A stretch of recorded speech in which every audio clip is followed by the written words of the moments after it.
Don't act all high and mighty over thousands of dollars. You're able to live comfortably thanks to my son. Irritated, she tells Nathan. Nathan, why don't you stop taking care of this trashy wife? I'm sick of Catherine always complaining and acting all high and mighty. You can find a younger and more wonderful wife than her. Nathan smiles as if he doesn't entirely disagree. Then you can leave anytime you want. He says. I realized that I had no allies in this house. Without a word to say in response, I locked myself in the bedroom and cried alone. However, the next day, I heard something surprising about Nathan from my boss. If that's the case, I'll gladly divorce him. I decided to get a divorce and started preparing for it. My name is Catherine. Nathan, my current husband, joined the circle I belonged to as a new student when I was a third-year university student. Nathan was a self-confident boy with an unusually high sense of self-esteem who was clearly doted on by his parents. With his natural cheerfulness, he quickly fit into the circle and was loved by those around him. However, I had almost no opportunity to talk with Nathan one-on-one like that, and soon I became busy with job hunting and graduated from university. The next time I met Nathan was during my second year of work. He came to my company's interview for sales position. Catherine? It's Nathan from the circle. He said. It seemed like my company was his first choice, so he started contacting me frequently to ask about the company. We started going out after we went out for drinks several times to talk about the company. And Nathan successfully got an offer for sales position at my company, and we started working at the same company. Socially adept Nathan continued to expand his network at work and seemed to be loved by his superiors. And 1 year after Nathan joined the company, he proposed to me. I had a feeling that I would marry Nathan someday myself. But what worried me a little was Nathan's mother. It was clear from Nathan's words that his mother still doted on her only son. Oh, hello mother-in-law. My name is Catherine and I'm dating your son Nathan. I said nervously when I went to greet her at Nathan's house. But his mother just said without even smiling. Catherine is 3 years older than Nathan, isn't she? Yes, Nathan is my junior in the circle. Don't bring university hierarchy into our home. Do you understand that Nathan has a higher position than you now? It seemed that his mother didn't like that Nathan had chosen an older woman as his wife. His mother didn't openly oppose our marriage because she didn't want to be hated by Nathan, her only son, but it didn't seem like she approved of me either. Even after we got married and started our new life in our new home, every time we visited Nathan's parents' house, his mother would complain about me in a petty way. Catherine continues to work even after getting married. Yes. With Nathan's help, I'm able to balance work and household chores. Help? You're not making Nathan do household chores too, are you? We both work so. Even if you say you both work, you're just an office worker, aren't you? And Nathan is in sales? Even if it's the same company, there's a world of difference between being a star salesman and just doing menial tasks as an office worker. I looked at Nathan for help, but he seemed happy when his mother called him a star salesman. This isn't good. Giving up on relying on Nathan, I had no choice but to endure his mother's verbal abuse every time we visited their house. As we continued living like that, it seemed like Nathan became busier with work and started working overtime and on holidays more often. He came home late and left early on weekends, so we started seeing each other less often.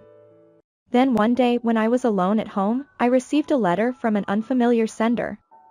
When I opened it up, it was a debt collection notice. That night when Nathan came home late again, I confronted him. Nathan, there's something I want to ask you. What? Didn't I tell you that I'm working overtime today so you can go ahead and sleep? I confronted Nathan, who was trying to take a shower looking annoyed, with a debt collection notice. This means you have debt, right?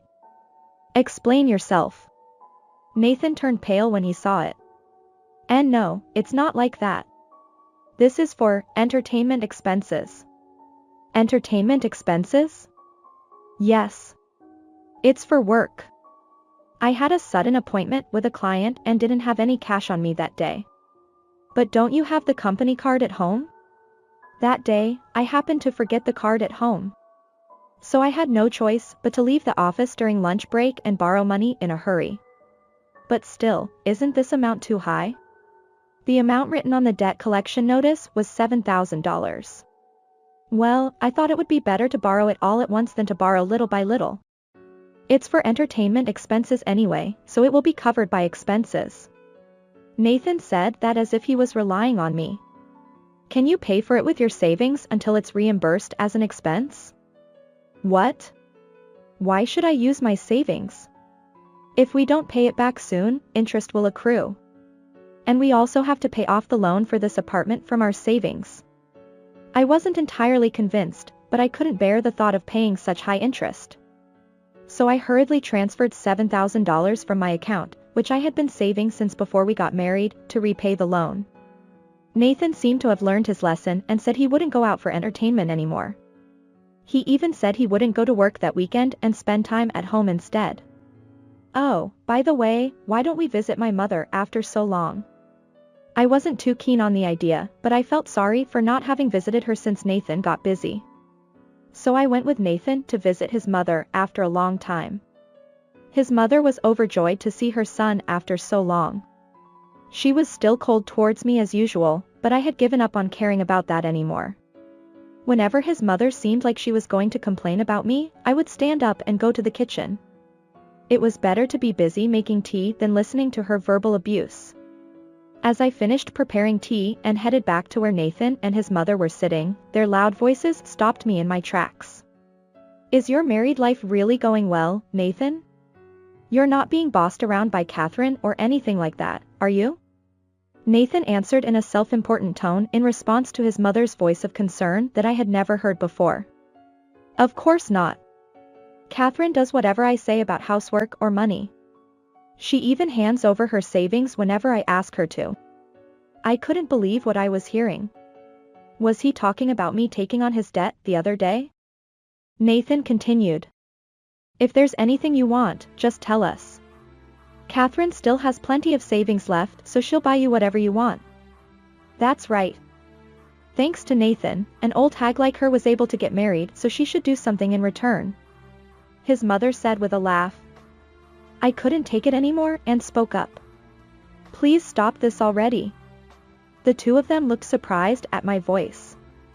That savings is money that I've been saving little by little since before we got married for our future. And besides, I didn't give anything to Nathan. We just agreed that he would borrow it until it was reimbursed as an expense. Nathan said as if he were clinging on to me. Then when it's reimbursed as an expense, why don't you buy something for your mother with that money? You've ignored her all this time as your wife, so you should do something as a son-in-law. Nathan didn't seem convinced by my appeal at all. His mother agreed with Nathan's words. Nathan is such a kind son. Compared to him, Catherine is a stingy wife who doesn't even want to give her family a small gift. I immediately refuted. Wait a minute. If it's just a small gift, then I'm happy to give it. But what I lent Nathan was $7,000. That's a huge amount of money. However, Nathan's mother was dissatisfied and said to me, don't act all high and mighty over thousands of dollars. You're able to live comfortably thanks to my son. And then, while irritated, she told Nathan. Nathan, why don't you stop taking care of this trashy wife? I'm already sick of Catherine who just complains all the time. Nathan can find a younger and more obedient wife. Nathan laughed as if he didn't really mind. Yeah, maybe I should have married a younger and cuter girl. He said to me with a laugh. And then he said. Then you'll be out of here. You can leave anytime you want. I realized that there was no one in this house who was on my side. So I locked myself in the bedroom and cried alone. Nathan didn't even notice my state and drank the tea I made in the living room with his mother until she left. The next day, when I went to work feeling down, my boss noticed right away and asked me what was wrong. Oh, it's just that, there's trouble at home. If it's okay with me, would you like to talk about it? My boss said that and listened to my story quietly. I told him everything about Nathan's debt and yesterday's verbal abuse. Then my boss thought for a moment and said something difficult to say. It's about Nathan. What he told me next left me speechless. I never thought that Nathan would become famous and part of the company for such a thing. If that's the case, I'm happy to divorce him. After hearing my boss story, I decided that I really wanted to leave home. A week later, when I was taking paid leave, Nathan's mother came to my house with luggage. When she saw me, she spoke coldly. "Oh, Catherine, you haven't left yet? From today on, I'll take care of Nathan, so please leave quickly." "You're going to take care of him, are you planning on living here?" "Yes, until our house is finished." "Finished? If you divorce Nathan, he'll come back home again." So we decided to renovate our house so that Nathan and I can live comfortably. We're demolishing that house from today on. It seems that in her mind, Nathan and I have already decided to divorce completely. Well, now that I've decided to get divorced myself, it's not wrong either. However, I never thought that they would go so far as to renovate their home so that they could live together with their son. But isn't renovation expensive? And didn't you say that there wasn't much money left from your father-in-law? That's okay. Once we don't need your help anymore, we can pay for the renovation costs with Nathan's salary right away. With Nathan's salary? Didn't I tell you? There's a difference in how much you earn between an office worker like you and an up-and-coming salesman like Nathan. If you know how much of a nuisance you are yourself, then just leave right away. I couldn't help but burst out laughing. What? What's so funny? I explained the story my boss had told me to Nathan's mother, who was curious about what was going on. Nathan is going to be fired soon. What? Nathan's mother screamed in surprise. Then I continued. Nathan said he would use $7,000 borrowed from me as entertainment expenses, but apparently he used it for private purposes. What? Nathan's mother turned pale. Then she grabbed me with great force. "Catherine. Why are you working at the same company as Nathan? This is when couples should help each other. Tell the president to withdraw his dismissal decision." I said incredulously. "Couples? Didn't you tell me to leave Nathan and get out of here?